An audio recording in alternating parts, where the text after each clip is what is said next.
steps on one thing that sets spikes going either side, but they're like a foot in front of him. Nowhere near him. It's like, who was that for?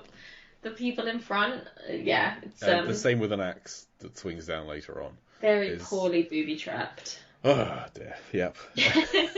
Or he just has incredible reflexes that require no movement. I don't know. No face movement. No facial expression. So he finds the treasure. As he heads out, attacked by a shark again. Yeah. The shark knocks him unconscious. Doesn't damage him at all. Wakes up in hospital. Who knows how he got out of there? Who knows? I wondered if it, because he wakes up as though he's having a flashback, so I don't know if it was he just got out of the cave fine and then he was having a nightmare about being attacked by another shark.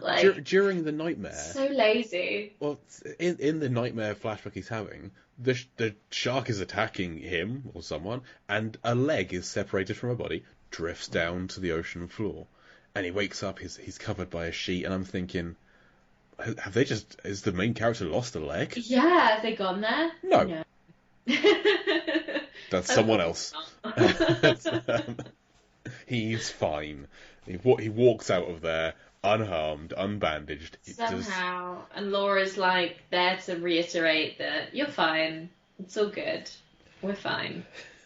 It's just... And he wakes 2 days later, so the 48-hour period of he's got to search the canals, that's over. So that's done. Which is, could you not have put it on hold while I was unconscious after a shark attack? Apparently not. Sorry, for a counterattack? Yes. But no, apparently not. So, whilst he's in the hospital, they get visited by Vito Clemens's men. You're like, hey, the boss, he want to talk to you. Oh, I needed to talk. I do. He want to make an offer you can refuse. Apologies to any Italian listeners that we have. Yeah. We appreciated you whilst you listened. I'm sorry that you're not going to continue to do so from now on. Please come back. Please come back. Please. Oh, God. So they, fortunately, on this trip to go and identify his dad's body, they packed some evening wear to attend. Yeah, thank God, to go to the fanciest restaurant in town. Yep. So they go, and Vito offers them $20 million. It's a lot for a teacher. It's a lot for a teacher, including $2 million up front. Just, hey, here's some money. Here's what I got. It's a sign of trust or whatever. And this is where my wife began to hate the character of Laura. Oh, why would your wife have taken the money and made you go and swim with the shark? I think the reason she hated it was because Laura was making the decisions for him. Because Laura was saying, I won't permit it. I'm not going to allow my fiancé to go and do this. It's dangerous. There's sharks. It's funny. I was watching it and I was like, it feels okay to me, and I completely get where she's coming from, your wife. But I was like, I kind of like, because it's so often in these movies, the women are subjected to being the ones that are completely passive, and everything happens to them. And it's on the sort of DVD cover that we know that she's, spoiler alert, gonna get kidnapped by the mafia, and that very easily could put her in a very damselly position. So whether this was to sort of be there, see, she deserved to be kidnapped because she's horrible, or whether it was damp just that squib. she was incredibly passionate. She's absolutely not. You can totally, if it was the other way round, you see that all the time in movies where men are no, she's not doing it. I can't possibly put you in that situation. I'm not going to let you. And it just happens to be that she's the one being no, absolutely not. I'm not going to let you do that. We came here. We found your father's watch. We can assume he's dead. We'll go home. We'll do the funeral. We're not getting tangled up in what is clearly the mafia and swimming with sharks. They will kill you. And she's right. Literally, she's not saying anything that anyone should rightfully disagree with. And it's just because Baldwin is just sat there with no expression on his face that Vito's even there is still entertaining this idea of just think about it. I can tell that you are mulling it over, which as far as we don't know what he thinks. That's the problem. It's not that Laura's overly vocal. It's that he doesn't say anything. He's just he's completely passive. It is a very passive performance. It is. Stephen Baldwin in every scene. Yeah. So I didn't quite mind that she was so bossy, for want of a better word, because I felt that it was I felt it was like earned, where it's like, no, we're not taking your dirty mafia money and swimming with sharks in Venice. Like, we're not doing it, especially after you've just killed my dad. Like, it's not happening. But yeah. Well, I mean, everything she says is true. Like, when later on, when she says, like, you don't work for the mafia, they'll own you, they'll kill you, and then later in the film they try and kill him. So I agreed with her character. Things it made sense, and I can imagine that scenario happening. But so he turns it down, says no, walk away. Well, he doesn't say anything. Oh yeah, he goes to think about it, but like, he just walks away. He makes a decision later on to which would have annoyed me as Laura. I would have been like, did you want to chip in, or are you genuinely considering this? Because I don't know, because you're not saying anything. That's why I felt like I had to speak for both of us. Yeah, you seem like you're giving it far too much thought. Yeah. Like, as in any. Yeah. So now we cut to my runner-up for worst acting performance of the film, which is we have the drunk couple on the bridge. Oh my goodness, I love them so much. I thought I'd accidentally knocked the remote and that we'd come onto like Pornhub and gone to a particularly bad one, because I was like, wow, this is what I expect. This is definitely not Venice. Porn. Yeah. Like, they're not, it's the type of porn where they know they have to get to a certain beat for something to kick in. In this case, it's more shark and less penis, but like, they still know that they have to get to a certain point, but they're not really given any dialogue, so they're left to sort of muddle it through, but they've never had any like improv training, so they never met before. She doesn't quite know if she's like interested in him or not. She's like, oh, you don't love me, you just want one thing, you're a bad boy. Thing.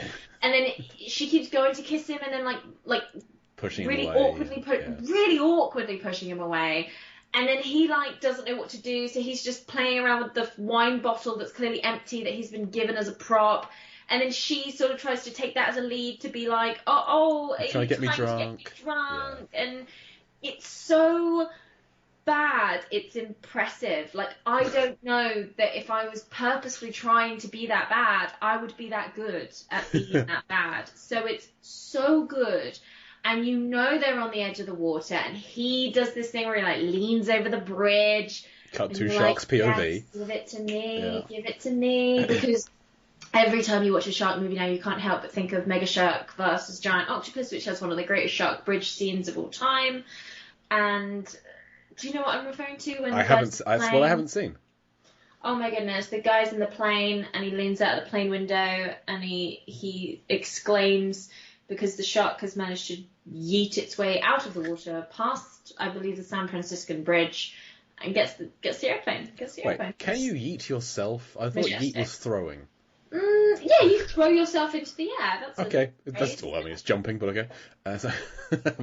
So we know that the shark's going to come out of the water, and it's so brilliant. Wait, you cut to a shark's point of view swimming through the canals, and you thought the quality of the scene was at its nadir prior to the shark entering.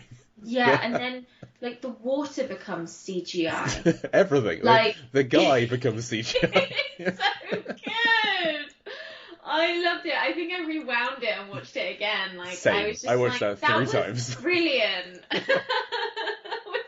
That was the promise of the premise tenfold, and it's such a shame that there's so few of that. I don't know if they were trying to do a Jaws and only have like a couple of really memorable boy with the lilo, dog, man with the leg. Do you know what I mean? Yeah. Like, they really try and reel it back in Jaws. Whereas Shark and Venice I should have seen like 9 other couples go underwater in that way. Yeah, like, there's this one, and then there's the gondola scene. Yeah, where there's like tourists on the gondola. In terms of promise of the premise, and it's a real shame, because it's like, you have Venice. Like, give me Mardi Gras, give me like Carnival, give me like do something. Like, give me Venice with sharks. Yeah. Get people in the water and get them eaten by sharks. Like, that's all I want from you. And they really do hold back on that to prioritize this mafia storyline. And it's a real shame. If I had to go meet up with the director and give him feedback and the screenwriter, I think that's what I would tell him. Yeah. It's a quick thing. Danny Lerner, who also producer of Olympus Has Fallen. Amazing. I heard that is a movie that exists. It is. It does. That guy dies. The lady he's with disappears. She may die as well. We don't see that, but she was on the bridge. She's not anymore. It's one of the worst looking shark kills I've ever seen in any film ever. And we'll move on. It's just very, very bad. So good. I love it. But yeah, that's the thing. This film, terribly made. I loved watching it. It's so much fun. So it's a lot of fun. Very good, like, get the beers in, get the boys round. It's the same with Ghost Shark. Ghost Shark, terribly made, wonderful fun. Love Ghost Shark so much. So we then cut to David and Laura's hotel room, where they decide not to do the mafia plan. Let's not work with the mafia. Very good idea. Yeah.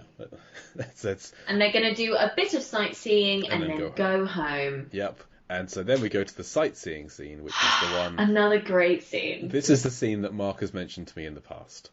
It's come up several times on the podcast where they're sightseeing, and it's very, very evident that Stephen Baldwin didn't think they were going to use the dialogue that was being said in the final cut of the film.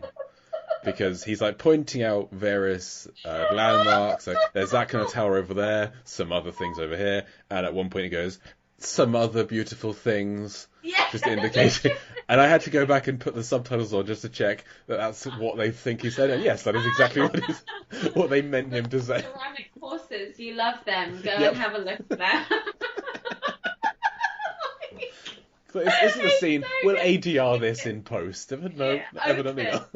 It opens with her wearing an orange scarf as they walk the streets of Venice, and then the next shot, they're buying the orange scarf, and then she puts it on and continues walking through the streets of Venice. Yep.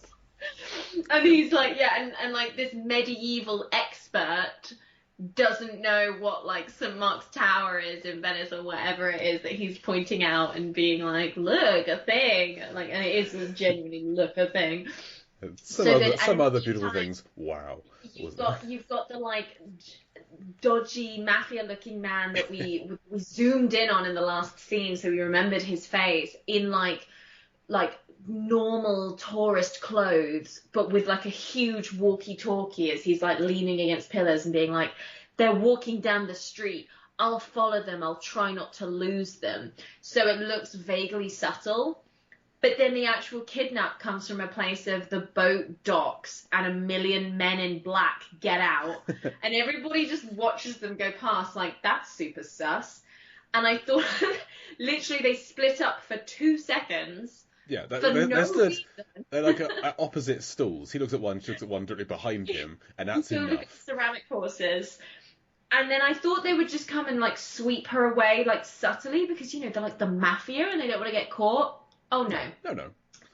These aren't ninjas. Is that they shove a woman into like a flower bed and she's like, oh, as they walk past. And then they grab Laura and the man selling the ceramic horses is like, oh no. Oh yeah, there's some great extra work. I guess. Yeah. I hope they got paid triple that day because they are so good at being like, oh gosh, that's awful. Anyway, what was I doing? Selling my house. Next customer. Let's go back to that. Yeah. So good. And then it's full on like fights, like fighting.